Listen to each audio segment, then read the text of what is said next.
As I've been playing through Mario Kart World, I've been really excited to see if there was any unlockable stuff that Nintendo didn't already mention. We had already seen pretty much all the new costumes and characters from all the gameplay events, and we all knew Rainbow Road was coming, so I was genuinely curious if Nintendo had that one extra surprise up their sleeve, and it turns out Mario Kart World does, and that is Mirror Mode. Now, as soon as I unlocked Mirror Mode and realized that, okay, this is kind of the big thing in this game that you can unlock. Yes, you can unlock Rainbow Road, but everyone's gonna unlock Rainbow Road. This seems to be the final major unlockable in the game. And as soon as I noticed that, I was kind of disappointed, straight up. I was hoping for something like a World Tour mode that linked every race together, or something unique like that, but Mirror Mode? I have generally not been a big Mirror Mode fan at all. And I'll get into that, however, for this specific game, I was blown away. All of the fundamental changes that Mario Kart World has made to the Mario Kart formula turn Mirror Mode from, in my opinion, what was just a gimmicky side mode that you would play to complete and play because you had to because it got selected online, but you would never really choose to play. Mario Kart World takes that and turns it into hours and hours and hours of new content, providing so much more replayability to a game that's already kind of stacked with things to do. Today I want to talk about how Mario Kart World's hidden mode, Mirror Mode, is actually way better than I thought.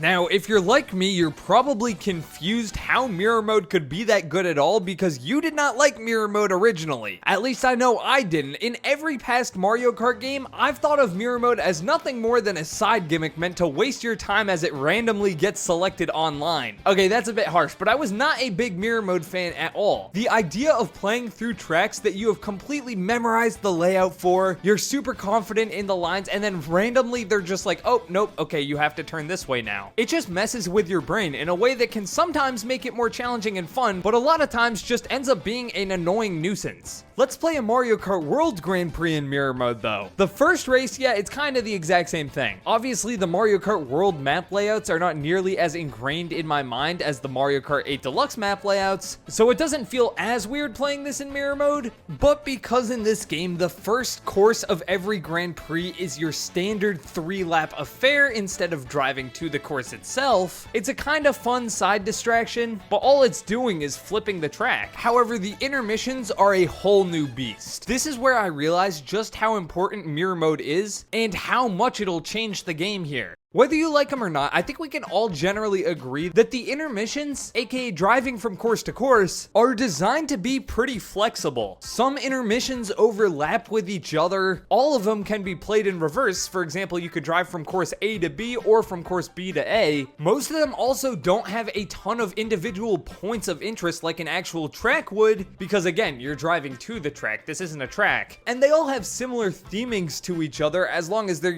on the same parts of the map. If you think about it, the intermissions are the perfect courses for Mirror Mode because you won't even notice it's in Mirror Mode. There are over 200 intermissions in this game. You can drive them from any direction. They all take place on the same open world, driving between original tracks. There's 24 racers in a lobby. Because of all these crazy factors, Mario Kart World is played like a very reactionary game. In Mario Kart 8 Deluxe, you are proactive. As soon as I start a race in Mario Kart 8 Deluxe, I know exactly what I'm gonna try and do. In Mario Kart World, especially on the intermissions, you do not know what you're gonna do because you don't even know what's coming up on the track. You won't be memorizing every single intermission, and because of that, Mirror Mode just straight up gives you new layouts. That's all this does. Yeah, sure, it still plays with your perception and memory of the tracks themselves, but the intermissions, for better or worse, de-emphasize their layouts pretty heavily. The layouts are still important, but what makes certain intermissions so fun are the obstacles and interactive elements placed into them. The intermissions are designed to be flexible. They're designed to create emergent gameplay moments because of all the craziness and items happening around you, people passing by. The layouts themselves are kind of de-emphasized. You're not supposed to know the layouts of the intermissions the same way you're supposed to know the layouts of an actual track. Because of the different design philosophy for intermissions versus actual tracks themselves, I think intermissions benefit from all the positives that Mirror Mode brings while not suffering from any of the negatives. When Mirror Mode reverses the layout of an actual track, you have to constantly remind yourself that the track layout is reversed so you don't end up doing this and smacking into the side of the wall. For the intermissions, it just feels like you get a completely new track layout. It's not messing with your memory, because at least when I was playing, it's not like I was remembering the track layout in the first place. Because of that, it's just a brand new layout in this game, and this applies to all 200 plus intermissions.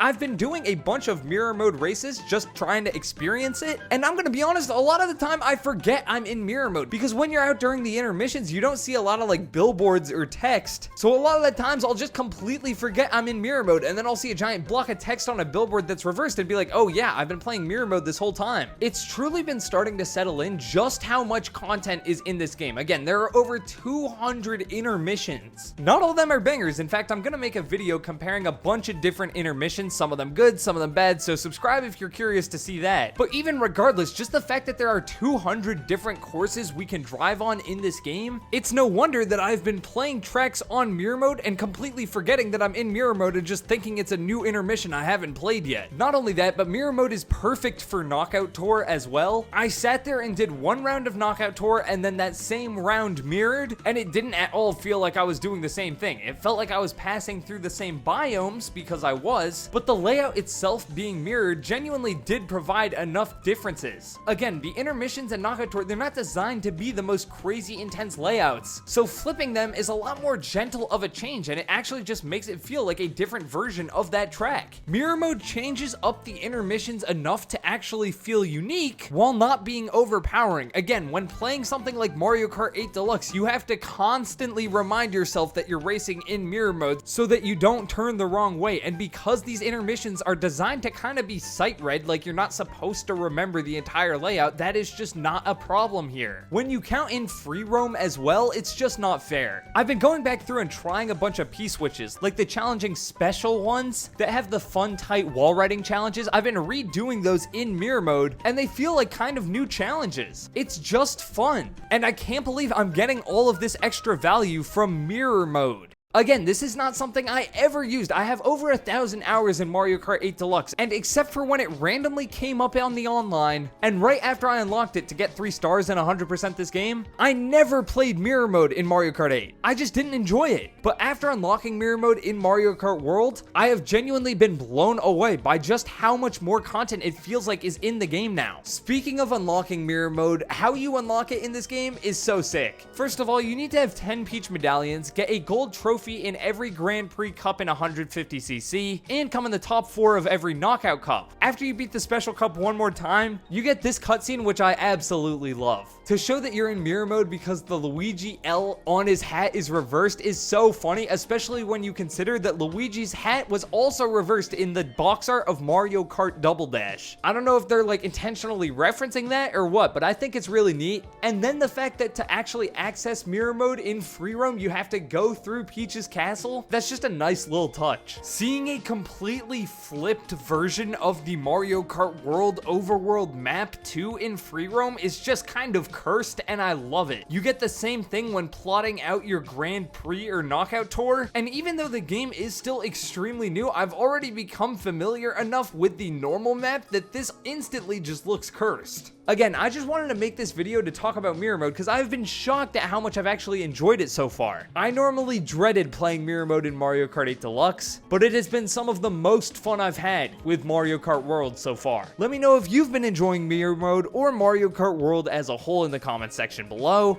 And click this video on screen right now. It's our full guide of tips and tricks to start dominating this game.